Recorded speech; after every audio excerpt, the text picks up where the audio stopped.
বেরিয়েছি মেয়েকে স্কুলে দিতে। তা মেয়েকে স্কুলে দিয়ে এবার আমি চলে এসেছি মিষ্টির দোকানে। মিষ্টির দোকানে এসেছি ঠাকুরের জন্য একটু মিষ্টি নেব, আর আজকে নিরামিষ খাবো দেখে তাই পনির নিলাম। তা আমাকে কিন্তু দিয়ে দিয়েছে। এবার আমি চললাম আরেকটু দূরে, যেখানে ফুল বেলপাতা সব নিয়ে বসে আছে। তা সেখানেই বললাম আমাকে একটা মালা দিতে। তা রজনী চেন মালা নেব। তা বলার সাথে সাথেই কিন্তু মালাটা গেঁথে আমাকে দিয়ে দিল।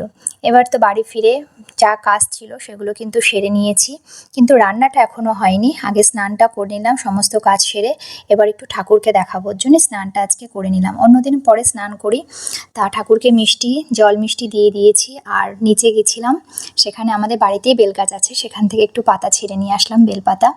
আর ফুল গাছে, ফুলগুলো একদম ভালো নেই, বৃষ্টিতে কেমন হয়ে গেছে। তা যেটুকু ফুল ছিল সেখান থেকেই কটা টগর ফুল ছিঁড়ে নিয়ে এসেছি। বাড়ির গাছে ফুল বেলপাতা এসব থাকলে পরে তো খুবই ভালো লাগে, ছিঁড়তেও ভালো লাগে, বেশ ছিঁড়ে ছিঁড়ে ঠাকুরকে দেবো। তা বেলাটা অনেকটাই হয়ে গেল, ঠাকুরকে আগে দেখিয়ে নিলাম, ওর জন্যই রান্নাঘরে যেহেতু যাওয়া হয়নি। আজকে কিন্তু মেঘলা ওয়েদার হয়ে রয়েছে, বৃষ্টিও তো হচ্ছে মাঝে মধ্যে, জানি না এইভাবে কতদিন ওয়েদার এইভাবে থাকবে। তা আমার ঠাকুরকে মোম ধূপকাঠি দেখানো কিন্তু হয়ে গেল। এবার কিন্তু আস্তে আস্তে রান্নাঘরের দিকে যেতে হবে, কেন অনেকটা বেলা হয়ে যাচ্ছে। চলে এসেছি রান্নাঘরে, তোমাদের সাথে আবার পরে কথা হবে। দেখো রান্নাঘরে সব ছাড়ানো রয়েছে, এবার রান্না করতে হবে। প্রথমে কিন্তু আমি পনিরটা বসিয়ে দিয়েছি, পনিরগুলো একটু হালকা করে ভেজে নিচ্ছি। আজকে কিন্তু পনিরের ঝোলটা একটু মাখা মাখা করব। তা পনির দিয়ে ভাত দিয়ে কিন্তু খাবো না, আজকে একটু অন্যরকম কিছু করব। তা পনিরের কিন্তু আমি ঝোল দিয়ে দিয়েছি, দেখো পনিরের ঝোল ফুটছে। আর ওই যে বললাম পনিরের ঝোলটা কিন্তু একটু বেশ মাখা মাখা হবে, তার জন্য। তা এদিকে ঝোলটা ফুটতে ফুটতে আমি কিন্তু চলে এসেছি। দেখো এটা কি করছি বলো তো, বুঝতেই পারছো এটা আজকে কি রান্না করব।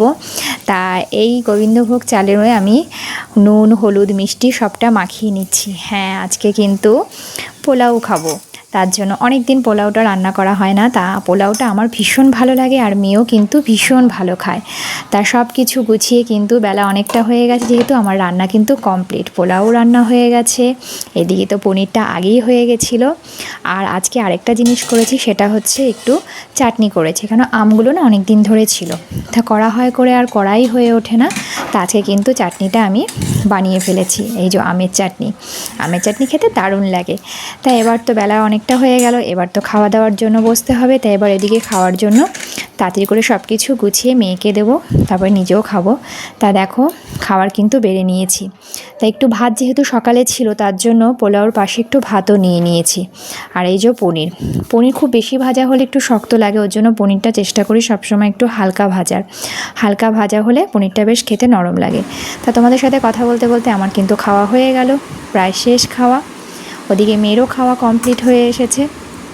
এবার কিন্তু লাস্টে চাটনি খাওয়া, ঠিক আছে।